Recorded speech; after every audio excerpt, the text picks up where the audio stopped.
तो आखिरकार इतने ज़्यादा इंतज़ार के बाद स्पाइडरमैन फार फ्रॉम होम का ट्रेलर हमारे पास आ चुका है। और इस ट्रेलर ने काफ़ी ज़्यादा हमें ज़बरदस्त चीज़ें दिखाई हैं, काफ़ी ज़्यादा स्पाइडरमैन के नए सूट्स दिखाए हैं और एक बहुत ज़बरदस्त कैरेक्टर मिस्टीरियो का फर्स्ट लुक दिखाया है। सो guys, this is speed tiger और आज की इस वीडियो में मैं आप लोगों के साथ करूँगा स्पाइडरमैन फार फ्रॉम होम का ट्रेलर ब्रेकडाउन। सो गाइस, चलिए इस वीडियो को शुरू करते हैं।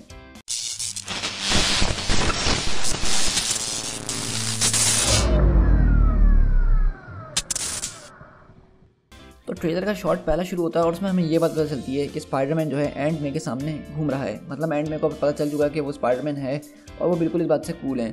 और यहाँ पे हम देख रहे हैं एंड मे का एक नया लुक जो कि पिछले वाले लुक से मुझे काफ़ी ज़्यादा अच्छा लग रहा है। और वहीं पे हमारा हैप्पी यानी कि आयरन मैन का जो पर्सनल सेक्रेटरी था, जिसको हम पहली आयरन मैन मूवी से देख रहे हैं, उसको हम यहाँ पे देखते हैं। तो बेसिकली हैप्पी को देखना मुझे यहाँ पे बहुत ज़्यादा अच्छा लग रहा है। यानी एक तरह का मुझे लग रहा है कि मेरी पुरानी मेमोरीज ताज़ा हो गई, क्योंकि हैप्पी एक ऐसा कैरेक्टर है जो कि शुरू से हमारे साथ है, लेकिन उसको बहुत बहुत कम दिखाया गया है। और मुझे इस ट्रेलर को देख के लग रहा है कि इस मूवी में हम हैप्पी को थोड़ा ज़्यादा देखने वाले हैं। और यहीं पर हम देखते हैं कि हैप्पी एक चेक लेकर आता है और एंड मे के साथ फ्लर्ट करना शुरू कर देता है, जिसको देख के स्पाइडरमैन वही सवाल करता है जिसके ऊपर हम मीम्स बनाते हैं कि यहाँ पर असल में हो क्या रहा है।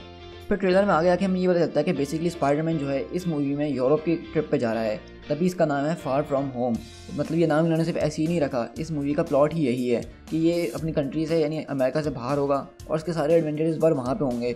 और हम देखते हैं पीटर अपने वही जनरल स्टोर पर आता है और कुछ टूथब्रश वगैरह खरीदता है और जाने की तैयारी करता है। लेकिन जब वो स्विंग करते हुए वापसी घर की तरफ जा रहा होता है या कहीं भी जा रहा होता है, तो हम यहाँ पे पीछे वही जगह देखते हैं जो कि एक ग्रैंड रेलवे स्टेशन है, जिसको हमने एवेंजर्स की बैटल में देखा था। और हम यहाँ देख रहे हैं कि वो स्टेशन अब पूरी तरह से दोबारा बन चुका है। और साथ में अगर आप पीछे दें ध्यान तो आपको एवेंजर्स टावर नज़र आएगा, जो कि पहले स्टार्क टावर था और फिर एवेंजर्स टावर बना था। लेकिन स्पाइडरमैन होम कमिंग के एंड में हमें पता चला था कि ये बिल्डिंग टोनी स्टार्क बेच चुका है और एवेंजर्स की नई फैसिलिटी बन चुकी है। तो हम देख सकते हैं यहाँ पे कि टोनी की स्टार्क के इस टावर के ऊपर दोबारा से कंस्ट्रक्शन हो रही है। मतलब ये बिल्डिंग जिस किसी ने भी खरीदी है वो इसको दोबारा अपनी तरीके से नए तरीके से बनवा रहा है।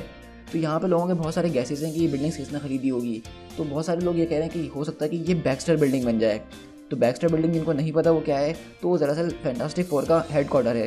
तो जैसा कि हमें पता है डिज्नी और फॉक्स की डील हो चुकी है और ये कैरेक्टर्स बहुत जल्द हमारी एमसीयू के अंदर आने वाले हैं। तो हो सकता है कि ये स्टार्क टावर जो है डॉक्टर रिचर्ड ने ही खरीदा हो, यानी कि मिस्टर फैंटास्टिक जो हैं। लेकिन ये थ्योरी मुझे अभी इतनी प्रूव होते हुए नज़र नहीं आ रही है। और मेरा जहाँ तक अंदाज़ा है तो हो सकता है कि ये ऑस्क्रॉप टावर हो, क्योंकि अभी तक हमने स्पाइडरमैन की सीरीज़ में ऑस्क्रॉप टावर नहीं देखा, जो कि एक बहुत मेन की है और इसके ज़रिए हम नॉर्मन ऑसबॉर्न जैसे ज़बरदस्त विलन से मिल सकते हैं। तो इनमें से कुछ भी हो सकता है या फिर हो सकता है कि इनमें से कुछ भी ना हो। और फिर हम देखते हैं कि टॉम हॉलैंड जो है अपना पासपोर्ट कलेक्ट करने के लिए ऑफिस में आता है। और जब उसके पासपोर्ट में हमें यहाँ पे एक इन्होंने बहुत चालाकी की काम किया है कि इसकी डेट ऑफ बर्थ में जो है इन्होंने ईयर नहीं लिखा। उससे हमें इसकी एज पता चल जाती कम से कम स्पाइडरमैन की कि क्या है, लेकिन उन्होंने यहाँ पे ये चीज़ शो नहीं करी है। और दूसरी तरफ जो डेट ऑफ इशू है पासपोर्ट की, उसमें भी उन्होंने ईयर नहीं लिखा हुआ। लेकिन यहाँ पर मज़े की बात यह है कि यहाँ पे 10 अगस्त जो डेट लिखी हुई है इसकी डेट ऑफ बर्थ, वो दरअसल स्पाइडरमैन का पहले इशू की डेट है। क्योंकि स्पाइडरमैन का जो सबसे पहला इशू था अमेजिंग फैंटेसीज नंबर 15, वो अगस्त के महीने में ही रिलीज़ हुई थी। बस उसकी डेट जो थी 15 अगस्त थी और यहाँ पर उसकी डेट 10 अगस्त की भी है। और हम यहाँ देखते हैं जब पीटर पार्कर अपनी तैयारी कर रहा होता है, बैग बना रहा होता है, तो वो सूट नहीं लेके जा रहा होता है, क्योंकि वो बोलता है कि फ्रेंडली नेबरहुड की वहाँ पे क्या ज़रूरत हो सकती है, और वैसे भी मेरी ये फील्ड ट्रिप है, मैं उसको एंजॉय करना चाहता हूँ। और जब यहाँ पे हम देखते हैं वो बैग पैक करके बंद कर रहा होता है, तो हमें बैग का एक शॉट दिखता है, इस पर BFP लिखा होता है। तो मैं आपको बता दूँ उसका मतलब क्या है। इसका बेसिकली मतलब है बेंजामिन फ्रैंकलिन पार्कर, यानी कि ये बैग जो है अंकल बैन का है। तो मेरे ख्याल से इस मूवी में भी हम अंकल बैन की कोई स्टोरी नहीं देखेंगे, बस इस तरह के हिंट्स देखेंगे और उनके रिलेटेड उनकी चीज़ें देखेंगे। और फिर स्पाइडरमैन अपनी फ्लाइट पकड़ता है और पहुंच जाता है इटली, क्योंकि हम देख रहे हैं कि ये पूरी फिल्म यूरोप के अंदर ही घूमेगी, कभी इटली, कभी लंदन, कभी पेरिस। और हम यहाँ पे एक रोमांटिक मोमेंट देखते हैं स्पाइडरमैन और MJ यानी कि मिशेल के बीच में। और यहाँ से हमें लग रहा है कि इस मूवी में इनकी केमिस्ट्री जो है काफ़ी ज़्यादा स्ट्रॉन्ग होने वाली है। फिर हमारा मोटा भाई यानी नेड जो है बहुत तफरी में स्पाइडरमैन से बातें कर रहा होता है, लेकिन अचानक उसकी गर्दन पर एक डांट लगता है और वो वहाँ बेहोश हो जाता है।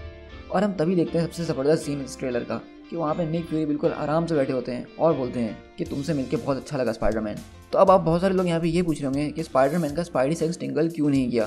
तो जब भी कोई ऐसी परेशानी होती है तो स्पाइडरमैन का टिंगल करता है स्पाइडी सेंस, जैसा कि हमने एवेंजर्स इन्फिनिटी वॉर में देखा था। लेकिन मैं आपको बता दूँ कि वो स्पाइडी सेंस तभी टिंगल करता है जब स्पाइडरमैन की जान को खतरा हो, क्योंकि निक फ्यूरी का मकसद उसको खतरा पहुँचाना नहीं था, इसलिए स्पाइडी सेंस टिंगल नहीं हुआ। फिर यहाँ हम फ्यूरी और स्पाइडरमैन को एक साथ एक मिशन पे देख सकते हैं। और यहाँ पर अगर हम देखें तो स्पाइडरमैन अपने पुराने स्टार्क टैग सूट में ही है। स्पाइडरमैन बता रहा होता है कि निक फ्यूरी ने किस तरह उसकी इस वेकेशन को हाईजैक कर लिया। और फिर यहाँ पे हमें एक नए सूट के अंदर स्पाइडरमैन का पहला शॉट मिलता है, जो कि ब्लैक एंड रेड सूट है, और मुझे सच में ये सूट जो है बहुत ज़्यादा पसंद आ रहा है, क्योंकि स्पाइडरमैन के पहले कॉमिक के अंदर जो सूट था वो इससे बहुत ही ज़्यादा सिमिलर था। लेकिन अब सवाल यहाँ पे ये आता है कि ये सूट आया कहाँ से? क्या टोनी स्टार्क ने ये सूट दिया है या फिर निक फ्यूरी ने? तो मेरा जहाँ तक ज़्यादातर गैस है वो सूट इसको ये निक फ्यूरी ने ही दिया होगा, क्योंकि लास्ट मूवी में हमने आयरन मैन को इसका एज अ मेंटर देखा था और इस मूवी के अंदर हम निक फ्यूरी को एज अ स्पाइडरमैन का मेंटर देखेंगे। फिर हम यहाँ से एक शॉट देखते हैं जिसमें निक फ्यूरी और मारिया हिल जो है एक बहुत बड़े क्रिएचर से लड़ रहे होते हैं जो कि पूरे रॉक्स का बना होता है। तो बहुत सारे लोग कह रहे हैं कि ये सैंडमैन हो सकता है, लेकिन मुझे ये सैंडमैन नहीं लग रहा। फिर हम एक ये ब्रिज के ऊपर बहुत ज़बरदस्त नज़ारा देखते हैं जो कि मुझे पहले ऐसा लगा शायद थॉर आ रहा है, लेकिन ये सीन जो है मैं बता दूं कि मूवी के अंदर बहुत ज़्यादा ज़बरदस्त होने वाला है और यहाँ पर हमें ज़बरदस्त एक्शन भी मिलने वाला है। और फिर हम एक और जो है क्रीचर को देखते हैं जो कि बिल्कुल आग का बना हुआ होता है। पहले हमने क्रीचर देखा जो कि बिल्कुल पत्थर और रॉक्स का बना हुआ है, और अब हम एक क्रीचर देख रहे हैं जो कि लावा का बना हुआ है। तो लोग कह रहे हैं कि ये मोल्टन मैन हो सकता है, लेकिन मुझे मोल्टन मैन भी नहीं लग रहा, और मैं आपको आगे जाके बताता हूँ कि मुझे ये क्या लग रहा है। लेकिन हम यहाँ पे एक सीन देखते हैं छोटा सा, जहाँ पे हैप्पी हॉगन जो है स्पाइडरमैन से बोलता है कि अब हम लोग बिल्कुल अकेले हैं। तो इस चीज़ के बहुत सारे मतलब हो सकते हैं, लेकिन एक मतलब ये भी हो सकता है कि एवेंजर्स एंड गेम के बाद टोनी स्टार्क मर चुका है और अब हैप्पी हॉगन ही उसको संभाल रहा है। और फिर हमें यहाँ पे स्पाइडरमैन के एक और सूट का नज़ारा मिलता है। तो ये बात तो बिल्कुल कमाल की हो गई, मतलब अभी सिर्फ स्पाइडरमैन 4 से 5 मूवीज़ में आया है और वो इतना ज़्यादा सूट चेंज कर चुका है जितना थॉर वगैरह ने भी नहीं करे। तो ये देखना काफ़ी ज़्यादा कमाल है। और ये सूट जो है ये काफ़ी स्टेल्थ सूट लग रहा है। तो हो सकता है कि निक फ्यूरी ने उसको एक खास मिशन में भेजा हो जहाँ पर उसको इस सूट की ज़रूरत हो, और ये सूट भी निक फ्यूरी ने ही दिया होगा उसको, जहाँ तक मेरा अंदाज़ा है। और अगर हम सूट की बात करें तो ये कॉमिक्स में वैसे स्पाइडरमैन के पास ऐसा कोई सूट था तो नहीं, लेकिन एक दूसरी यूनिवर्स के अंदर स्पाइडरमैन नोआर यूनिवर्स के अंदर उसका सूट बिल्कुल इसी टाइप का होता है। फिर हम यहाँ पे एक ज़बरदस्त और एक और नई क्रिएचर देखते हैं जो कि पानी से बनी हुई है, और बहुत सारे लोग बोल रहे हैं कि मूवी का विलन यही है जिसका नाम हाइड्रोमैन है। लेकिन ये हाइड्रोमैन है या नहीं, इसकी डिस्कशन मैं आपके साथ ट्रेलर के आखिर में करता हूँ। और फिर हम देखते हैं कि एक ज़बरदस्त ग्रीन स्मोक छाता है और उस स्मोक के अंदर से निकलता है हमारा मिस्टीरियो, जिसका रोल जैक जिलनहॉल प्ले कर रहे हैं। और मैं इस मूवमेंट के लिए बहुत टाइम से इंतजार कर रहा था, क्योंकि जैक जिलनहॉल एक बहुत ज़बरदस्त एक्टर है और मिस्टीरियो के रोल में वो छाने वाले हैं। तो यहाँ पे अगर हमने उनका पहला इंटरेस्ट देखें तो बिल्कुल कॉमिक एक्यूरेट है, क्योंकि कॉमिक के अंदर भी मिस्टीरियो जो है इसी तरह का ग्रीन स्मोक क्रिएट करता था और अपने आप को सामने लेकर आता था लोगों के, और यहाँ पे बिल्कुल वही हो रहा है। और हम यहाँ देख सकते हैं कि वो किसी से बोल रहा है कि तुम्हें इस फाइट में दखल देने की कोई ज़रूरत नहीं है, और ऐसा लग रहा है कि यहाँ से यानी कि वो एक बहुत ट्रेंड सुपर हीरो है और वो जो है सारी बैटल को संभाल लेगा। और फिर अगले पल हम देखते हैं कि वो एक ग्रीन कलर की अजीब सी एनर्जी इस्तेमाल करता है जो कि काफ़ी हद तक डॉक्टर स्ट्रेंज की एनर्जी से मुझे सिमिलर लग रही है। तो हो सकता है कि इस मूवी के अंदर मिस्टीरियो जो है डॉक्टर स्ट्रेंज की तरह मैजिक चैनल कर सकता हो। लेकिन मैं बता दूं कि कॉमिक्स के अंदर मिस्टीरियो के पास कोई सुपर पावर्स नहीं होती हैं, वो सिर्फ एक इल्यूजनिस्ट है और स्पेशल इफेक्ट की इंडस्ट्रीज़ में काम करता है, जिसकी वजह से वो ऐसा दिखाता है कि वो एक सुपर हीरो है या उसके पास सुपर पावर्स हैं, लेकिन दरअसल उसके पास कोई सुपर पावर्स नहीं होती हैं। और फिर हम यहीं पे मिस्टीरियो को दूसरा शॉट देखते हैं जिसमें वो हाइड्रोमैन से लड़ रहा होता है, और यहाँ पे अगर हम देखें तो वो अपने फिश बॉल के साथ है, जो कि बहुत ज़्यादा ज़बरदस्त लग रहा है ये शॉट। और हम सब इसी का इंतज़ार कर रहे थे कि हमें मिस्टीरियो का फिश बॉल देखना है, और हम उसको देख सकते हैं। और साथ में हम देख रहे हैं कि मिस्टीरियो यहाँ पे एक ज़बरदस्त किस्म की फोर्स इस्तेमाल कर रहा है हाइड्रोमैन से लड़ने के लिए, और ये बिल्कुल डॉक्टर स्ट्रेंज की मैजिक जैसी लग रही है। और साथ में अगर आप गौर करें तो यहाँ पे मुझे एक छोटा सा ट्रायंगल नज़र आ रहा है, तो आप समझ सकते हैं ट्रायंगल का क्या मतलब है। और इसी के साथ हमारा ट्रेलर यहाँ पे ख़त्म होता है, और साथ में आखिर में इस ट्रेलर के एक स्टिंगर होता है जो कि मार्वल के ज़्यादातर ट्रेलर्स में होता है। और हम यहाँ पे देखते हैं कि वो लोग इसको देख के बोल रहे होते हैं, यानी मिस्टीरियो को देख के बोल रहे होते हैं कि ये आयरन मैन और थॉर का कॉम्बो लग रहा है। और दूसरी तरफ फ्लैश थॉम्सन जो है स्पाइडरमैन की बहुत ज़्यादा इज्जत कर रहा है, लेकिन वो पीटर पार्कर को एक नंबर का निकम्मा समझता है, क्योंकि उसको पता ही नहीं पीटर और स्पाइडरमैन एक ही हैं। सो गाइस, यहाँ तो हमारा हो जाता है ट्रेलर ख़त्म, लेकिन अभी हमारे पास बहुत सारे सवाल हैं जो आगे खड़े हो जाते हैं, और उनका जवाब देने के लिए आपका भाई यहाँ पे बैठा हुआ है। तो सबसे पहले लोग पूछ रहे हैं कि इसकी टाइमलाइन क्या होगी, क्योंकि हमें पता है एवेंजर्स इन्फिनिटी वॉर के अंदर हमने देखा कि स्पाइडरमैन, निक फ्यूरी मर चुके हैं, और यहाँ पे वो बिल्कुल भी मरे हुए नहीं लग रहे हैं। तो क्या वो सब जिंदा हो जाएंगे? अगर वो जिंदा हो जाएंगे तो इस तरह मार्वल स्टूडियोज अपनी इतनी बड़ी मूवी एंड गेम के ऊपर इतना बड़ा स्पॉइलर छोड़ रहा है, जो कि मुझे बिल्कुल भी पसंद नहीं आया। अगर इनको ज़िंदा करना भी था तो इस मूवी का ट्रेलर एंड गेम से थोड़े दिन पहले या एंड गेम के फ़ौरन बाद निकालना चाहिए था, ताकि लोग इस मूवी को देख के समझ सकें कि हाँ, स्पाइडरमैन ज़िंदा हो जाएगा। लेकिन ऐसा भी हो सकता है कि ये मूवी एक प्रीक्वल हो, और इसके चांसेस मुझे काफ़ी ज़्यादा इस वजह से लग रहे हैं कि जो मैंने स्टार्क टावर देखा जिसके ऊपर अभी कंस्ट्रक्शन चल रही है, क्योंकि हम देखा है स्पाइडरमैन होम कमिंग 1 साल पहले आई थी, तो 1 साल के अंदर अभी तक उस टावर की कंस्ट्रक्शन हुई नहीं है। मुझे ऐसा समझ में नहीं आ रहा, क्योंकि जिस किसी ने भी वो स्टार से टावर खरीदा होगा वो भी कोई हल्का आदमी तो होगा नहीं, और वो भी अपनी बिल्डिंग की फ़ौरन से फ़ौरन कंस्ट्रक्शन करवाएगा।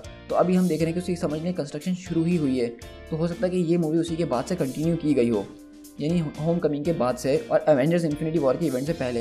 लेकिन ये सिर्फ मेरी एक गैस और एक थ्योरी है, और हो सकता है कि ये मूवी वाकई में एवेंजर्स एंड गेम के बाद हो, कुछ भी हो सकता है, क्योंकि मार्वल स्टूडियोज़ के अंदर जो हम सोचते हैं हमेशा उसका उल्टा ही होता है। और वैसे भी रूसो ब्रदर्स और जितने डायरेक्टर्स हैं वो हमेशा गलत इन्फॉर्मेशन देके हमें गुमराह करते हैं।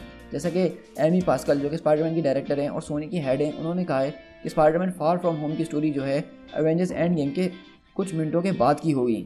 तो हमें ट्रेलर देख के तो ऐसा कहीं पे भी नहीं लगा कि ये एंड गेम के फ़ौरन बाद की स्टोरी है, क्योंकि अगर ऐसा होगा तो स्टोरी काफ़ी ज़्यादा सीरियस होगी और थोड़ी डार्क होगी।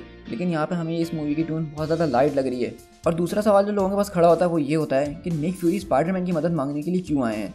उनके पास पूरी दुनिया के सुपर हीरोज़ का एक्सेस है, वो चाहे तो थॉर को, आयरन मैन को या कैप्टन अमेरिका जैसे मेन सुपर हीरोज़ को बुला सकते हैं, लेकिन वो स्पाइडरमैन को क्यों बुला रहे हैं। तो यहाँ पर वजह ये हो सकती है कि हो सकता है कि ये मूवी एंड गेम के बाद की हो और हमारे मेन कैरेक्टर जो हैं अब उस दुनिया में ना रहे हों, यानी कि कैप्टन अमेरिका और आयरन मैन वगैरह मर चुके हों और स्पाइडरमैन को एक नया हीरो बनाने के लिए निक फ्यूरी काम पर लग गए हों। क्योंकि हमें पता है कि स्पाइडरमैन इतना ज़्यादा ट्रेन नहीं है, तो निक फ्यूरी ने सोचा होगा एक तरह से इसकी ट्रेनिंग भी हो जाएगी, ये एक हीरो भी बन जाएगा और साथ साथ शील्ड का काम भी हो जाएगा। तो मैं इस बारे में ये सोच रहा था और मेरी समझ में कुछ ये आया है। आप लोग मुझे लेकिन कमेंट करके ज़रूर बताइएगा कि ये सवालों के जवाब क्या हो सकते हैं और आपकी थ्योरीज जो हैं वो मुझे ज़रूर बताइएगा। साथ में अगर हम बात करें यूरोप की, क्योंकि हमें पता है कि ये मूवी यूरोप के अंदर होने वाली है, तो उसके अंदर हम लंदन के अंदर भी काफ़ी ज़्यादा सीन्स देखेंगे। और हमें पता है कि लंदन के अंदर एक सेंटम सेंक्टोरम यानी डॉक्टर स्ट्रेंज का एक घर भी है वहाँ पे, जो कि हमने डॉक्टर स्ट्रेंज मूवी में देखा था। तो हो सकता है कि इस मूवी के अंदर हमें डॉक्टर स्ट्रेंज का छोटा सा कैमियो मिल जाए, जिसमें हम देखें क्या वो पता वो स्पाइडरमैन की मदद कर रहे हों। या फिर हो सकता है क्योंकि ये एंड गेम के बाद आने वाली मूवी, तो हमें इस मूवी में एक नया सुपर हीरो का इंट्रोडक्शन मिल सकता है और वो हीरो कोई और नहीं कैप्टन ब्रिटेन हो सकता है। तो आप पूछेंगे कि ये कैप्टन ब्रिटेन कौन है, तो मैं आपको बता दूं, तो आप समझ रहे होंगे कि कैप्टन ब्रिटेन कैप्टन अमेरिका की कॉपी है। तो ऐसा बिल्कुल भी नहीं है। इसका नाम ज़रूर कैप्टन अमेरिका की कॉपी लग रहा है, लेकिन इसकी पावर जो हैं वो कैप्टन मार्वल जैसी हैं। मतलब ये बहुत ज़्यादा पावरफुल है, जो इसकी स्ट्रेंथ है, इसकी फ्लाइट एबिलिटीज़ है वो बहुत ज़्यादा सिमिलर करती हैं कैप्टन मार्वल से। और कैप्टन ब्रिटेन सिर्फ एक हीरो नहीं है, बल्कि उसके पीछे पूरी कॉर्प चल रही है। जिस तरह ग्रीन लैंटर्न कॉर्प है, उसी तरह जो है कैप्टन ब्रिटेन कॉर्प्स हैं जो कि मल्टीवर्सल थ्रेड्स पे नज़र रखती हैं। और अगर ये इन्होंने इंट्रोड्यूस करवा दी एमसीयू के अंदर, तो हो सकता है कि हम आगे जाके फ्यूचर में ऑल्टरनेट यूनिवर्सेस और ऑल्टरनेट टाइमलाइंस भी देखें। तो मैं तो उम्मीद करता हूँ कि इस मूवी के अंदर हमें कैप्टन ब्रिटेन ज़रूर मिलें। वो कैरेक्टर ज़रूर आप लोगों को पसंद आएगा। वो बहुत ज़्यादा अंडररेटेड कैरेक्टर है कॉमिक्स के अंदर, ज़्यादातर लोग उसके बारे में जानते ही नहीं हैं, लेकिन वो एक बहुत ज़बरदस्त कैरेक्टर है। चलिए ये सारी बातें तो हो गई, अब हम अपनी मेन बात पे आते हैं, इस मूवी के विलन्स कौन हैं। तो शुरू में हमने कुछ क्रिएचर्स देखे थे, जो कि एक मिट्टी का था, एक पानी का था और एक आग का था। और मेरा जहाँ तक गैस है, इस मूवी के अंदर एक और क्रिएचर होने वाला है जो कि हवा के कंट्रोल करता होगा, या फिर हो सकता है हमने इस मूवी के ट्रेलर में देख ही लिया हो, क्योंकि वो ब्रिज पे जो फिनोमेना हो रहा था वो हो सकता है कि एयर के कंट्रोल करने से ही हो। क्योंकि कॉमिक्स के अंदर भी एक ऐसा ग्रुप है जिसका नाम एलिमेंटल्स है, और वो इसी तरह का ग्रुप है। और ये बेसिकली क्रिएचर्स जो हैं बहुत पुरानी क्रिएचर्स हैं। मतलब जब गॉड्स हुआ करते थे अर्थ के ऊपर, उस टाइम की बात है, जब एटलांटिस जो था पानी के अंदर नहीं गया था, ये उस टाइम की बात है। तो हो सकता है कि ये वही सारे क्रिएचर्स हों, या फिर हो सकता है कि वाकई में शायद ये हाइड्रोमैन वगैरह हों। लेकिन हाइड्रोमैन वाला गैस मेरा बहुत ज़्यादा कम लग रहा है, क्योंकि मार्वल इस मूवी के अंदर ज़्यादा विलन्स को इंट्रोड्यूस नहीं करवाएगा, वो मिस्टीरियो के ऊपर ज़्यादा फोकस करेगा। तो अब आप सोच रहे होंगे कि मिस्टीरियो जो है वो तो सुपर हीरो में लग रहा है इस ट्रेलर को देख के, लेकिन अगर मेरी बात आप माने तो इस मूवी का मेन विलन मिस्टीरियो ही होगा। जिस तरह हमने उसको मूवी में लड़ते हुए देखा और जिस तरह वो बोल रहा था कि तुम्हें इस फाइट के अंदर आने की कोई ज़रूरत नहीं है, तो मुझे यहाँ से ऐसा लग रहा है कि मिस्टीरियो जो होगा अपनी फील्ड के अंदर एक फेलियर होगा। उसने सोच लिया होगा कि वो दुनिया में अब नाम कमाएगा, तो उसके ज़रिए उसने क्या किया होगा, क्योंकि वो बहुत ज़बरदस्त इल्यूजन क्रिएट कर सकता है और लोगों को अपने वश में ले आता है। तो इसी वजह से जितनी भी सारी क्रिएचर्स आपने देखी, मिट्टी वाली, पानी वाली, आग वाली, ये सब जो हैं मिस्टीरियो के इल्यूजन्स हो सकते हैं। और मिस्टीरियो खुद उनसे लड़के ये प्रूव करना चाह रहा है कि वो एक नया सुपर हीरो है और लोग उसको पूछें जिस तरह वो स्पाइडरमैन और आयरन मैन को पूछते हैं। लेकिन होगा मेरे ख्याल में ये कि स्पाइडरमैन को उसका राज पता चल जाएगा मिस्टीरियो का, और आखिर में मिस्टीरियो का राज पूरी दुनिया के सामने स्पाइडरमैन लेकर आएगा। और इसीलिए हमने देखा शायद स्पाइडरमैन स्टेल्थ सूट के अंदर था, और हो सकता है कि वो मिस्टीरियो के ही बेस पे या फिर वो जहाँ कहीं भी रहता है वहाँ पर घुसने की कोशिश कर रहा हो और उसका राज खोलने की कोशिश करे। तो मेरा तो ये गैस है मिस्टीरियो के कैरेक्टर के ऊपर। लेकिन मैं ये कहूँगा कि अगर इस मूवी के अंदर मिस्टीरियो मेन विलन हो और उसकी स्टोरी बहुत अच्छे तरीके से लिखी हो, तो ये मूवी काफ़ी ज़्यादा हिट होगी और इसका कैरेक्टर लोग हमेशा याद रखेंगे। सो गाइस, ये थी मेरी सारी थ्योरीज, और जो क्वेश्चंस आपके दिल में आए थे मैंने उनको जवाब देने की पूरी कोशिश करी है। कुछ अपनी थ्योरीज आपके साथ शेयर करी हैं, और मैंने बताने की कोशिश करी कि मूवी की टाइमलाइन क्या हो सकती है, मिस्टीरियो का कैरेक्टर क्या हो सकता है, और वो क्रिएचर्स कौन हो सकती हैं। सो गाइस, इन सारी बातों को देखते हुए आप मुझे बताइएगा कि आप क्या सोचते हैं स्पाइडरमैन फार फ्रॉम होम के ट्रेलर को, और इस मूवी के लिए क्या क्या एक्सपेक्टेशंस आपके दिल में हैं। मेरा जहाँ तक ख्याल है ये मूवी जो है होम कमिंग से ज़्यादा ज़बरदस्त होने वाली है। सो गाइस आई होप कि आपको ये ट्रेलर ब्रेकडाउन पसंद आया होगा। वीडियो थोड़ी लंबी हो गई होगी तो उसके लिए सॉरी, लेकिन मुझे हर चीज़ आपके साथ डिटेल में एक्सप्लेन करनी थी। सो गाइस इस वीडियो को लाइक करिएगा, कमेंट करके मुझे ज़रूर बताइएगा कि आपको ये ट्रेलर कैसा लगा। इस वीडियो को शेयर ज़रूर कीजिएगा अपने दोस्तों के साथ और मेरे चैनल को सब्सक्राइब ज़रूर कीजिएगा इस तरह के और ऑसम कंटेंट्स देखने के लिए। So guys this is speed tiger, मिलते हैं अपनी नेक्स्ट वीडियो में। Till then thank you so much.